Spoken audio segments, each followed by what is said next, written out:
Hello my friends, the officer सब में आपका स्वागत है। आज कुछ क्वेश्चन लेके आए हैं और वो क्वेश्चन यूपीपीसीएस यूपीएससी के लिए मेरे हिसाब से महत्वपूर्ण है और उसे देखने का प्रयास किया जाएगा, जिसके साथ मैं आप लोगों को कुछ ना कुछ उसमें मेरे हिसाब से जो इम्प्लीमेंटेशन होगी उसे मैं बताऊंगा और मैं प्रयास करूंगा कि तुम सही से समझ सको। पहला क्वेश्चन ही क्या कह रहा है कि भू प्रॉपर्टी के संदर्भ में निम्नलिखित कथनों पर विचार कीजिए। भू प्रॉपर्टी के संदर्भ में भू प्रॉपर्टी है क्या? भू प्रॉपर्टी को देखा जाए तो भू प्रॉपर्टी है क्या? भू प्रॉपर्टी यानी कि क्रस्ट क्या है? भू प्रॉपर्टी को अगर दो दो इसके प्रमुख भाग है, एक तो महासागरीय नीतल और महाद्वीपीय भू प्रॉपर्टी भाग। अब ये हमें दो की पॉइंट मिल गए, महासागरी महाद्वीपीय। ठीक है, अब देखो क्वेश्चन क्या कह रहा है कि इसमें कथन क्या दिया हुआ है कि पहला, महासागरी भूप्रपट्टी की तुलना में महाद्वीपीय भूप्रपट्टी से अधिक मोटी है। अर्थात ये कह रहा है कि कोई या तो अधिक मोटी है या कोई थोड़ी पतली है। देखते हैं क्या ये बात सही है कि महाद्वीपीय भूप्रपट्टी अधिक मोटी है। हो सकता है, देखते हैं इसके पीछे का मैकेनिज्म क्या है उसको समझते हैं। देखो, महासागरी क्रस्ट से बना बेसाल्ट से बना हुआ है और महाद्वीपीय ग्रेनाइट से बना हुआ है। अब ग्रेनाइट में देखोगे तो हल्के तत्व होते हैं और इसमें देखोगे तो आयरनिक तत्व होते हैं, और जो आयरनिक तत्व महासागरी को ठोस अवस्था को प्राप्त करने में मदद करता है। ठोस क्या है? ठोस यानी कि उसमें घनत्व अधिक है, तो घनत्व जिसमें अधिक होगा अपेक्षाकृत वो पतला होगा।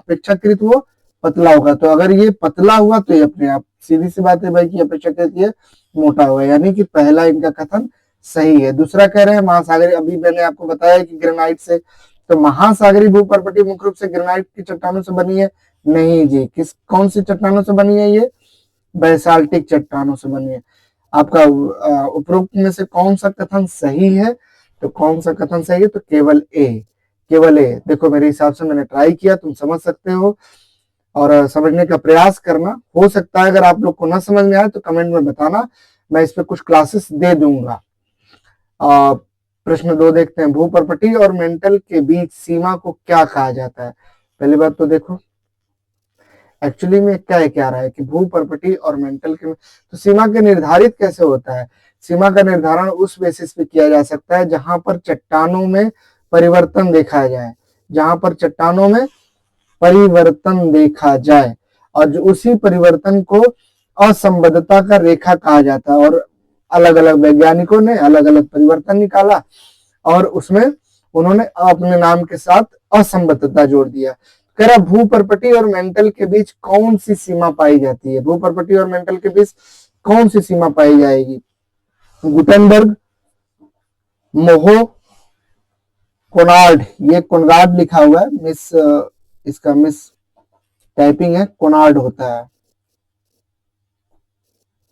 कोनार्ड और लेहमैन, तो इसमें से कौन सा सही है? तो आप लोग सोच के बताओ। अगर पढ़ा हुआ तो ठीक, नहीं पढ़ा हुआ तो कोई बात नहीं।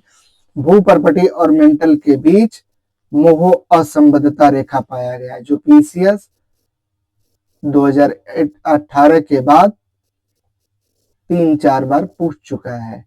इवन यूपीएससी में भी ऐसे क्वेश्चन आते रहते हैं, तो चूंकि ये इंपॉर्टेंट क्वेश्चन है, ध्यान देना। नदी द्वारा वी आकार की घाटी भू आकृतिक प्रक्रिया का परिणाम है। कह रहा है कि नदी है, अगर वो घाटी बनाती है भी आकार की घाटी, तो वो कौन सी भू आकृति वो बनाएगी और किस वजह से बनाएगी? तो क्षैतिज अपर्दन। नहीं जी, क्षैतिज अपर्दन से चलेगी तो मंद गति को प्राप्त करेगी, जो डेल्टा का निर्माण करेगी। निक्षेपण वो करेगी जब कहीं से ऊपर से आएगी, ये भी नहीं जी। लंबवत अपर्दन का मतलब अचानक नदी का गिरना, अचानक जिसमें फ्लो ज्यादा होगा और वो चट्टानों को काट कर भी आकृति की निर्माण करती है। ये सही है। बिल्कुल गलत। बच्चा जैसा क्वेश्चन है, कोई दिक्कत नहीं। एस्ट्रोनोस्फीयर, प्रश्न नंबर 4, एस्ट्रोनोस्फीयर के संबंध में निम्नलिखित में से कौन सा कथन सही है? एस्ट्रोनोस्फीयर का मतलब दुर्बलता मंडल। दुर्बलता मंडल कह रहे हैं कि पूरी तरह से ठोस अवस्था में पाया जाता है। नहीं जी, पूरी तरह से ठोस अवस्था में पाया जाएगा भूपर्पटी, क्रस्ट, ऊपरी मेंटल का हिस्सा है और मैग्मा का मुख्य भाग है। ठीक है, देखते हैं, हो सकता है कि ये बात सही हो, या वाह्य कोर के ठीक ऊपर स्थित है, ये भी हो सकता है। इसमें भूकंपीय तरंगों की गति अचानक बढ़ जाती है। नहीं जी, नहीं बढ़ सकती है, क्योंकि भूकंपीय तरंग यहाँ पे दुर्बलता मंडल क्या है, लिक्विड तरल फॉर्म में है। तो इसका क्वेश्चन आंसर कौन सा सही होगा? बी सही होगा या सी सही होगा? वाह्य कोर के ठीक ऊपर? नहीं जी, वाह्य कोर के ठीक ऊपर प्रवर होता है, और हम बात कर रहे हैं दुर्बलता मंडल का। प्रवर का ही दुर्बलता मंडल एक भाग है, और प्रवर का ऊपरी प्रवर को दुर्बलता मंडल कहा जाता है। कि इस क्वेश्चन के अकॉर्डिंग क्वेश्चन आंसर बी।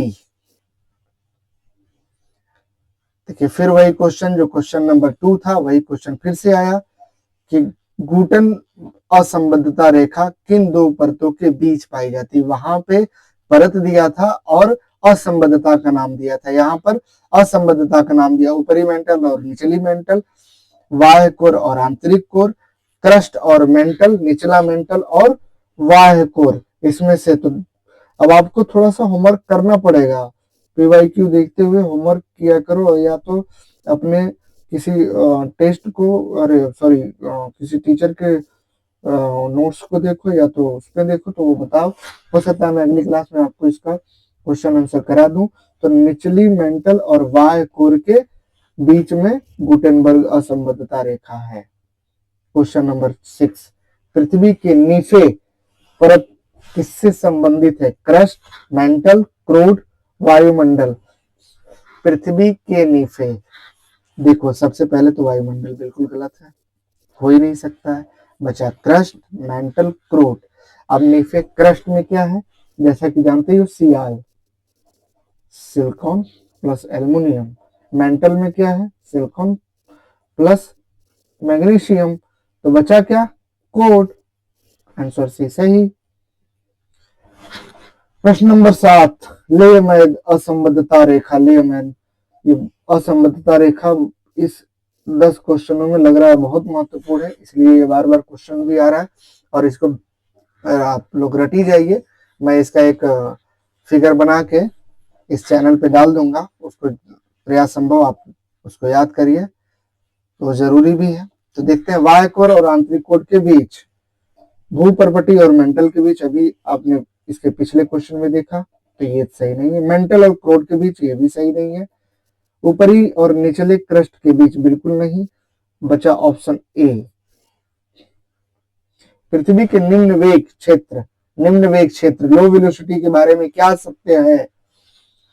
देखते हैं, यह आंतरिक कोट का सबसे सघन भाग है। जब सघन भाग होगा तो लो वेलोसिटी नहीं होगा, वहां पे चर्निंग मोशन है। चर्निंग मोशन जहां पे रहेगा तो वहां पे लो वेलोसिटी नहीं होगा।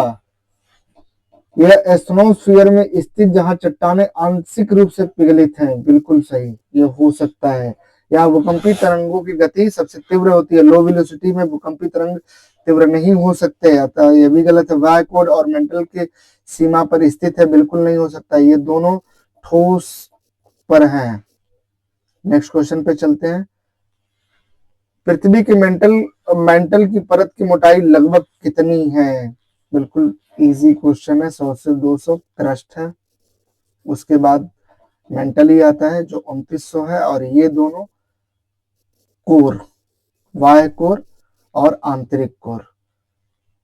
नेक्स्ट पे चलते हैं, मेंटल और कोर के बीच की सीमा को क्या कहा जाता है? मेंटल और कोर के बीच की सीमा को क्या कहा जाता है? मोह आपने भी पढ़ लिया, लेमैन भी पढ़ लिया, कोनार्ड का आपको बताया था कि यह मिस प्रिंटिंग है, तो बचा बी, बी सही है। Okay, thank you.